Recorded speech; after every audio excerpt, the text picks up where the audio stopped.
தந்தை மைந்தன் தூய ஆவியின் திருப்பெயரால் ஆமென். அருமையான இந்த காலை தியானத்திற்கு அண்டவாக்கம் திருச்சபையிலிருந்து உங்களை நாங்கள் காணொலி வாயிலாக சந்திப்பதில் மகிழ்ச்சி அடைகிறோம். இந்த தியானத்திற்கு ஆரம்பமாக நமது குருசேகர் செயலர் அவர்கள் நம்மை ஜெபத்தில் வழிநடத்துவார்.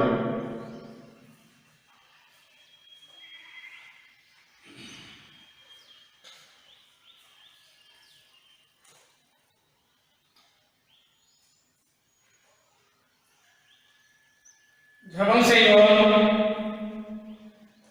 மகா வல்லமையை நல்செய்திருப்பதாகவே இந்த மாலை வேளையிலே இந்த நாளிலே தேடவும் இடத்திலே வேண்டுதல் விண்ணப்பம் தெரிவிக்கவும் விதமான ஒரு வாழ்க்கை அண்டவாக்கம் திருச்சபையிலே எங்கள் கட்டளையிட்ட தயவுக்காக ஒரு நன்றியை எடுத்து சொல்லிக்கிறோம், வணங்குகிறோம்.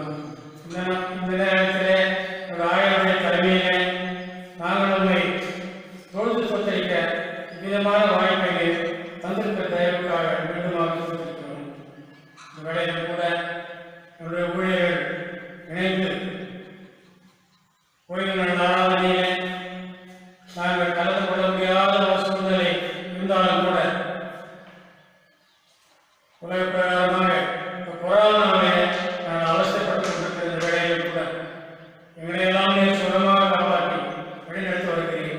இருக்கின்ற நாட்களிலும் நல்ல சுகத்தையும் நல்ல பலத்தையும் விசேஷமாக வருகின்ற மாதத்திலாவது ஓய்வு நாளானதை நடத்துகின்ற ஒரு வாய்ப்பை ஏற்படுத்தி கொடுப்பீர்கள் என்ற நம்பிக்கையும் நான் வாழ்த்து கொண்டிருக்கிறோம்.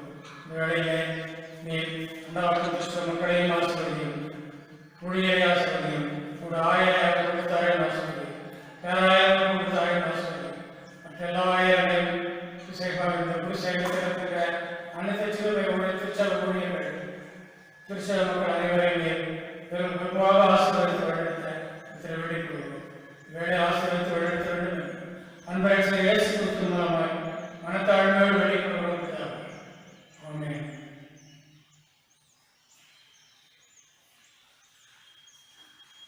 இன்றைய நாளுக்குரிய வேத பாடமாக மத்திய சுவிசேஷம் 4ஆம் அதிகாரம் வசனங்கள் 17 முதல் 25 முடிய.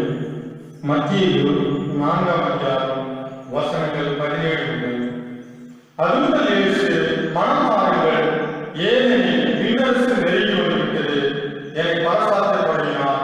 இயேசு கலிலேய கடலோரமாய் நடக்கும்போது சகோதரர் இருவரை கண்டார். ஒருவர் பேதுரு எனப்படும் சீமோன், மற்றவர் சகோதரனாகிய அந்திரேயா. மீனவரான இருவரும் கடலிலே வலை வீசிக் கொண்டிருந்தனர். இயேசு அவர்களை பார்த்து, என் பின்னே வாருங்கள், நான் உங்களை மனிதரை பிடிப்பவராக்குவேன் என்றார். உடனே அவர்கள் வலையை விட்டு அவரை பின்பற்றினார்கள். அங்கிருந்து அப்பால் சென்றபோது வேறு சகோதரர்களை கண்டார். அவர்கள் செபதேயின் மகன் யாக்கோபும் அவர் சகோதரரான யோவானும் ஆவார். அவர்கள் தங்கள் தந்தை செபதேயுடன் படகில் வலையை பழுவாக்கிக் கொண்டிருந்தார்கள். இயேசு அவர்களையும் அழைத்தார். உடனே அவர்கள் தங்கள் படகையும் தந்தையும் விட்டுவிட்டு அவரை பின்பற்றினார்கள்.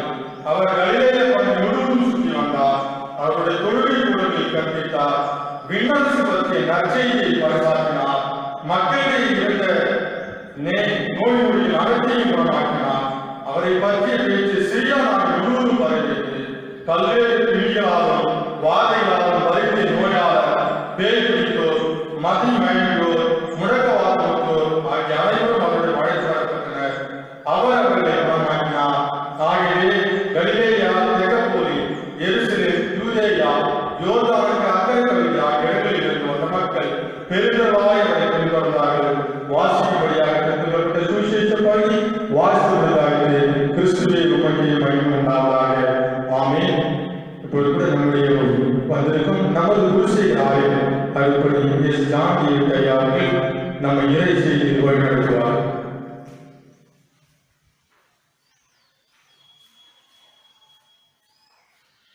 கண்களின் முறை நாம் ஜெபம் செய்வோம்.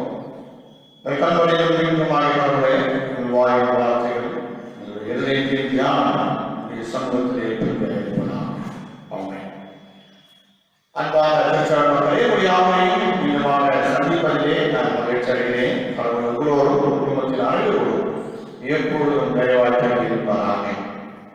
அன்பான கிறிஸ்தவ மக்களே, இந்த ஓய்வு நாளிலே கடவுள் நமக்கு நம்மோடு கூட இடைபடுகின்ற நம்மை நம்பிக்கை ஊட்டுகின்ற ஒரு காரியமாக வார்த்தையாக நாளிலே நமக்கு கொடுக்கப்பட்டிருக்கின்ற இந்த தலைப்பு என்று சொன்னால் அருள்பணி, அதாவது நற்செய்தி.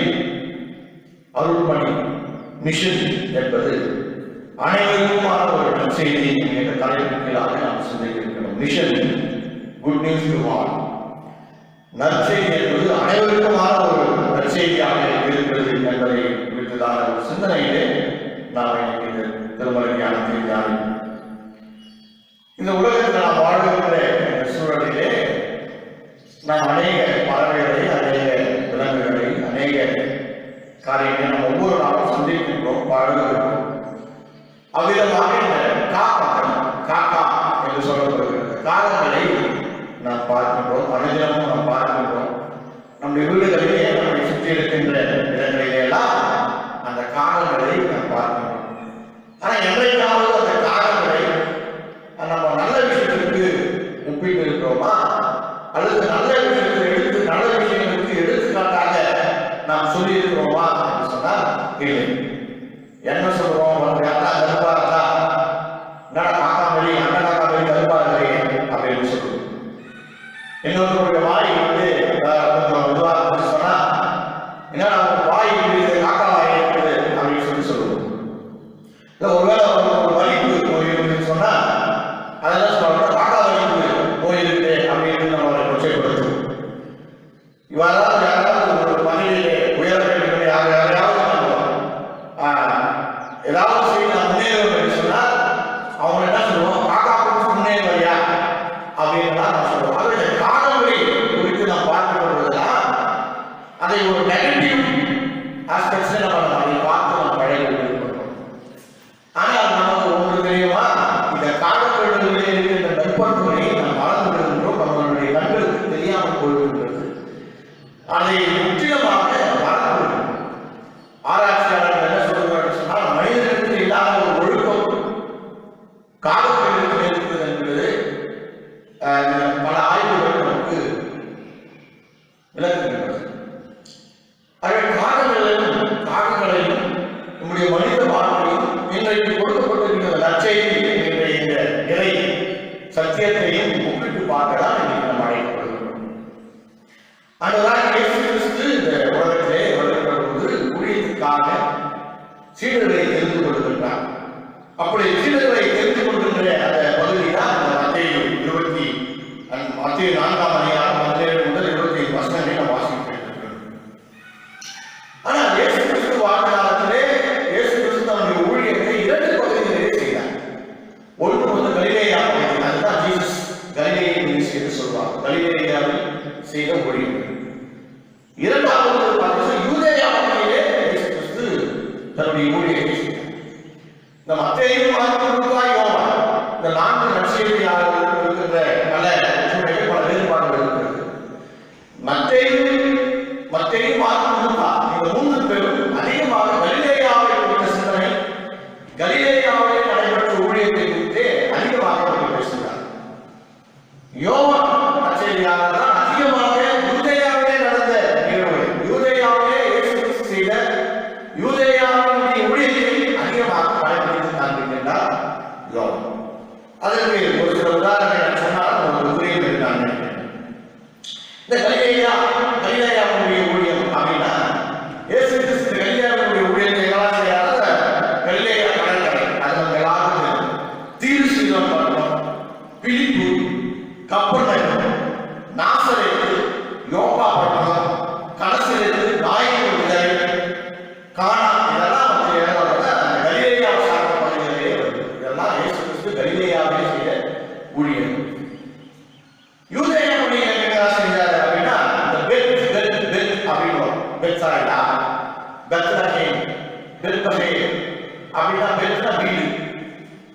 அந்த Bethphage, Bethany, Bethlehem, பெத்பகேம், எம்மாவு, Gethsemane, Jericho, ஒலிவமலை, எருசலேம் இதெல்லாம் இயேசு கிறிஸ்து யூதேயா பகுதியை சேர்ந்த ஊழியங்களிலே சேர்ந்து இந்த ஊழியர்கள். ஆனால் இயேசு கிறிஸ்து நம்முடைய ஊழிய நாட்களே சீடர்களை அதிகமாக கலிலேயா பகுதியிலிருந்து தான் இந்த மத்திய 4ஆம் அதிகாரம் அதுதான் நமக்கு படத்தில் காண்பிக்கிறது. இந்த நற்செய்திக்காக சீடர்களை இயேசு கிறிஸ்து தெரிவு செய்கிறார். இரண்டாவது தெரிவு செய்து அவர்களை அழைக்கிறார், அவர்களுக்கு போதிக்கிறார். மூன்றாவது அவர்களுக்கு பயிற்சி அளிக்கிறார். முதலாவது இயேசு கிறிஸ்து ஊழியர்களை தெரிந்து கொள்கிறார், சீடர்களை தெரிந்து கொள்கிறார், நற்செய்தி அறிவிக்க மக்களை தெரிந்து கொள்கிறார். ஒன்று. இரண்டாவது அவர்களுக்கு போதிக்கிறார், போதனை டீச்சர். மூன்றாவது அவர்களுக்கு பயிற்சி அளிக்கிறார், ட்ரைனிங் கொடுக்கிறார்.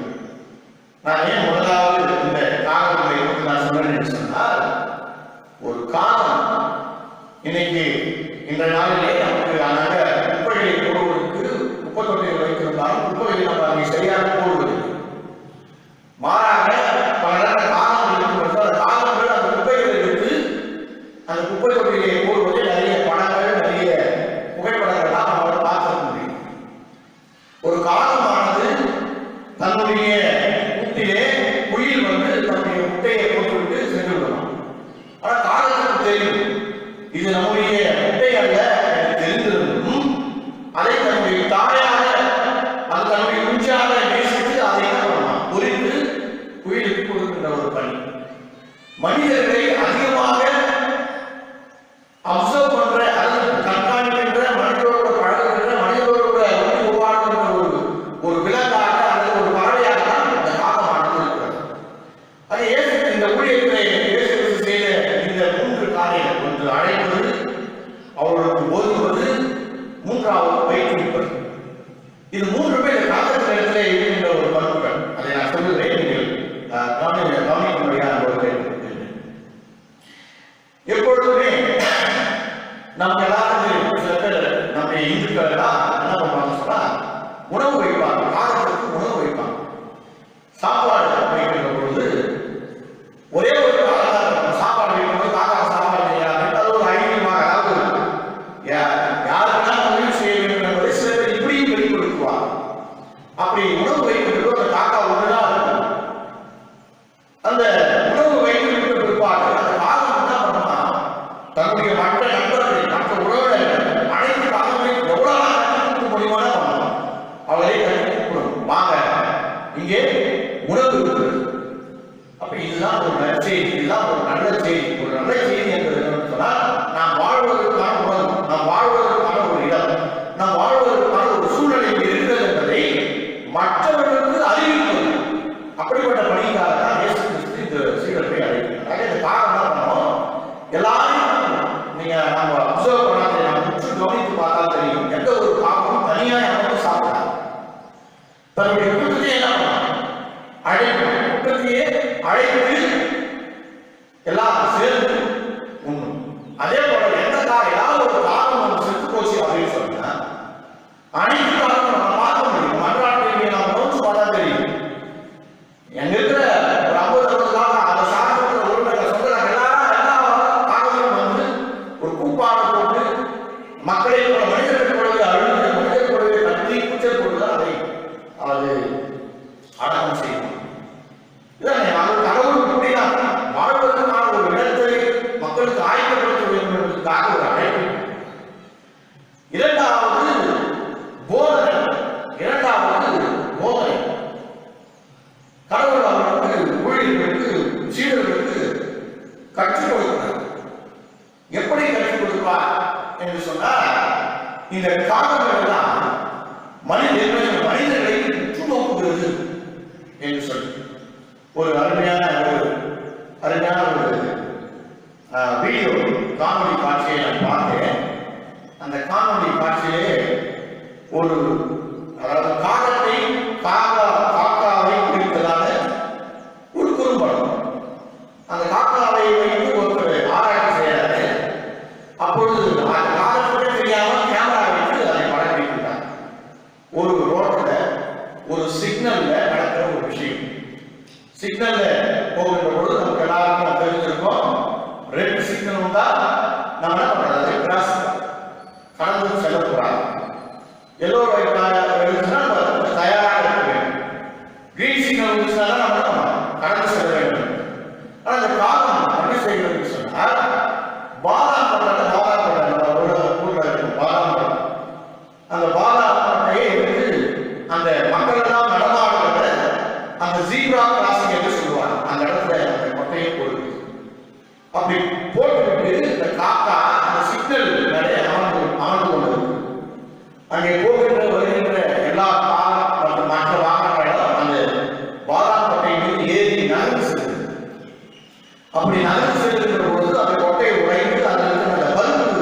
வெளியே சிதறி இருக்கிறது. இந்த காகம் என்ன செய்கிறது சொன்னால், ரெட் சிக்னல் போடுகின்ற பொழுது மனிதர்கள் எப்பொழுது கடந்து செல்கிறார்களோ அப்பொழுதுதான் அந்த காகம் அந்த ஜீப்ரா கிராசிங்கை சென்று அமர்ந்து அந்த பருப்பை கொண்டு மீண்டுமாக அங்கே கிரீன் சிக்னல் போடுகின்ற பொழுது பறந்து சென்று விடுகிறது. இதுதான் போதனை என்பது. இந்த போதனையை அந்த காகம் யாரிடத்தை கற்றுக்கொண்டது சொன்னால் மனிதர்களிடத்திலே தான். ஆனால் நாம் அதை மதிப்பதில்லை. நாம கிரீன் சிக்னல் இருந்தாலும் சரி, ரெட் சிக்னல் இருந்தாலும் சரி, போலீஸ் இல்லைன்னா நம்ம வேகமா கடந்து செல்வதற்கு தான் முயற்சி செய்வோம் தவிர, ஆனால் அந்த காலத்திற்கு இருக்கின்ற அறிவு மனிதர்களுக்கு இருப்பதில்லை. இதுதான் உணர்த்துகிறது. ஏனென்று சொன்னால் நாம் உலகத்தை சுற்றி கவனிப்பதில்லை. மனிதர்களையே வாழ்ந்து பாடிவிட்டோம். அப்படி இந்த கடவுள் உலக அனைத்தையும் படைத்திருக்கிறார். இந்த நற்செய்தி என்பது good news to all, not for human being, not alone human being, எல்லா அனைவருக்கும் ஆனது சொல்லலாம். இறைவன் நற்செய்தி என்பது அனைவருக்கும் ஆனது. மூன்றாவது பயிற்சி இருக்கிறார். கடவுள் பல்வேறு நிலைகளிலே இந்த சீடர்களை பயிற்றுவிக்கிறார். எவ்வளவுதான் பயிற்றுவித்தாலும் யூதாஸ் காரியத்துக்கு ஏறவே இல்லை. யூதாஸ் காரியத்துக்கு கடவுள் எவ்வளவுதான் பயிற்றுவித்தாலும் அவனுக்குள்ள அந்த திருட்டுத்தனம், அவனுக்குள்ள அந்த காட்டி கொடுக்க வேண்டும் என்ற மனப்பான்மை மாற்றம் வளர்ந்து கொண்டே தான் இருக்கிறது. அவன் மாறவில்லை. அதே போல அந்த காலம் என்ன செய்யுமா, தன்னுடைய குஞ்சிகளுக்கு பயிற்றுவிப்பான். எப்படி பயிற்றுவிக்கிறீர்களா? காக்கா ஒரு கூடு கட்டுச்சுன்னா முதலாவது முள்ளுல தான் கூடு கட்டும். முள்ளுல கூடு கட்டும். அந்த முள்ளுல போட்டு வச்சு கூடு கட்டின பாரு, அது மேலதான் அந்த பஞ்சு நார் கொஞ்சம் சாஃப்டா இருக்கிற அனைத்தையும் போட்டு தன்னுடைய குஞ்சை அடையாத்து குஞ்சு குறிக்கும். நாளாக அந்த காலமே என்ன செய்யுமா, குஞ்சுகள் வளர வளர வளர அந்த பஞ்சுகளையும் அந்த நாடுகளையும் ரொம்ப அதுவே அந்த கூட்டை கடைத்து வெளியே எடுத்து போடுவோம். ஏனென்று சொன்னால் இந்த காலம் தன்னுடைய குஞ்சிக்கு பார்த்து சொல்லி கற்றுக் கொடுக்கணும். எப்படி சிறகுகளை அழைத்து இதுதான் பறக்கணும் அப்படி இல்லை, அப்படி அதை கற்றுக் கொடுக்க வேண்டும். இந்த நாடுகளையும் பஞ்சுகளையும் வெளியே எடுத்து போல ஏற்கனவே இந்த முள் அந்த குஞ்சுகளை குத்த ஆரம்பிக்கும். அந்த குஞ்சுகளால படுக்க முடியாது, உறங்க முடியாது. அது அந்த கூண்டுக்குள்ள அடைத்து உட்கார முடியாது. ஆகவே முட்கள் குத்த வேற வழி மறந்து சென்று விட வேண்டும். இந்த இடத்தை விட்டு தன்னை காப்பாற்றிக் கொள்ள வேண்டும் என்கின்ற அந்த வழியை இந்த தாய் காரணமாக கற்றுக் கொடுக்கலாம்.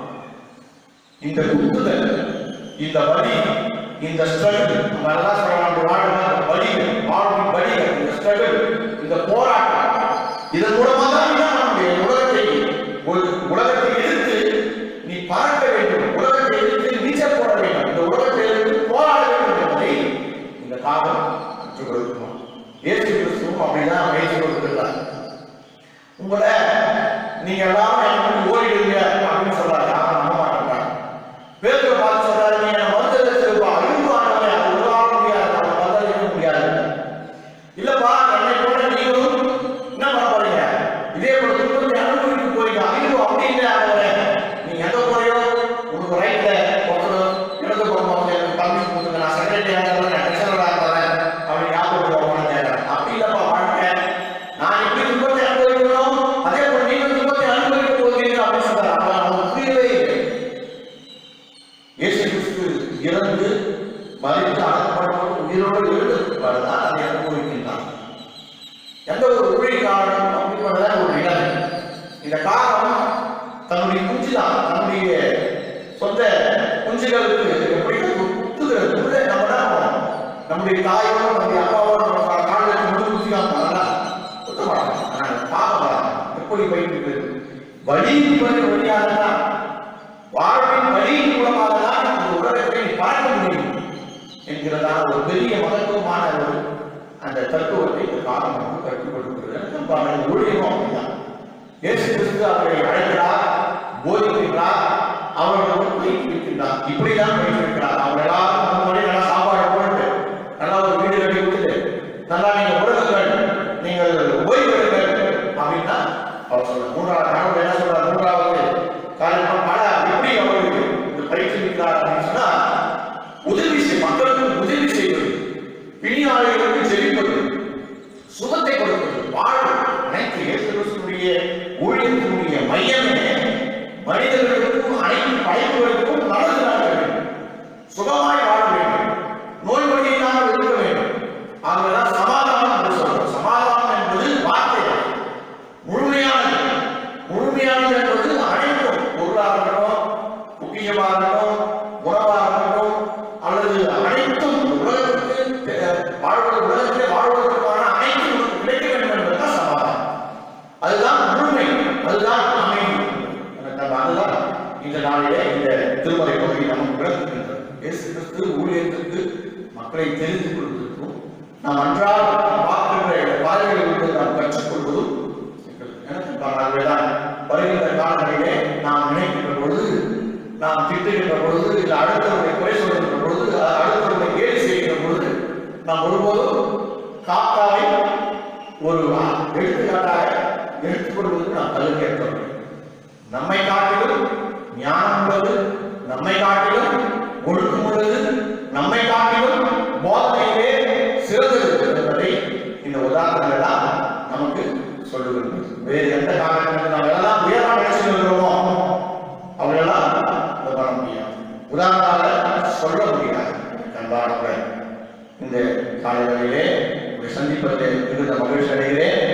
கடவுள் உங்களையும் சரி அந்நேச உலகத்தில் யாரெல்லாம் ஏற்றுக்கொண்டார்கள் அவர்கள் அனைவரையும் அழைத்திருக்கிறார், அவர்கள் அனைவரையும் போதிக்கின்றார், அவர்கள் அனைவரையும் குவாலிஃபை தகுதியாக்குகின்றார் அவருடைய ஊழியத்திற்காக. அதே நேரத்தில் இயேசு கிறிஸ்துவினுடைய நற்செய்தி என்பது அனைவருக்குமானது. யாருக்கெல்லாம் தேவையுள்ளவர்கள் இருக்கிறார்களோ அவர்கள் அனைவருக்கும் தேவையானது என்பதை புரிந்து கொள்ள நாம் அழைக்கப்படுகின்றோம். இந்த அகவாதம் திருச்சபையிலிருந்து நாங்கள் வாழ்கிறோம். நீங்கள் குடும்பத்தோடு, குடும்பத்தினுடைய தேவைகளோடு அவரை நோக்கி நாம் நன்றாகும் ஜெபம் செய்வோம். அன்புள்ள கடவுளே, நீர் எப்பொழுதும் எங்களோடு இருக்கிறேன், எங்களை பாதுகாக்கிறேன், எங்களை பராமரிக்கிறேன். இந்த காலையிலேயே நாங்கள் நோக்கி பார்த்து எனக்கு கொடுத்த வாய்ப்புக்காக ரொம்ப நன்றி. உங்களுடைய நற்செய்தியானது உலகத்தின் மக்களுக்கு மாத்திரமல்ல, உலகத்தின் அனைத்து படைப்புகளுக்கும் என்பதை நாங்கள் புரிந்து கொண்டதற்காக நன்றி செலுத்துகிறோம். இந்த உலகத்திலே அநேக கஷ்டங்கள், அநேக துன்பங்கள், அநேக எதிர்பார்ப்புகள், அநேக வழிகளோடு நாம் வாழ்ந்து கொண்டிருக்கலாம். எதிர்பார்ப்புகள் நிறைந்த இந்த உலகத்திலே, தேவைகள் நிறைந்த இந்த உலகத்திலே வாழ்ந்து கொண்டிருக்கின்ற எங்களை எல்லாமே அவரை பொறுப்பேற்று வழிநடத்தி நம்முடைய தேவைகளை சந்தித்தோம். குறிப்பாக இந்த கொரோனா தொற்றினாலே பாதிக்கப்படுகின்ற கஷ்டத்தை அனுபவிக்கின்ற மக்களோடு கூட இருந்தோம். நிகழ்வுகளை இதற்கான ஒரு தீர்வை கொண்டு வந்தவர்களாக கேட்கின்ற ஒவ்வொருவரும் பேசும், ஒவ்வொருவருடைய உள்ளத்திலும் இருந்து வழிநடத்துகிறார். நாளிலே பகிர்ந்து கொண்ட அனைவரையும் ஆசிர்வதிக்கிறார்.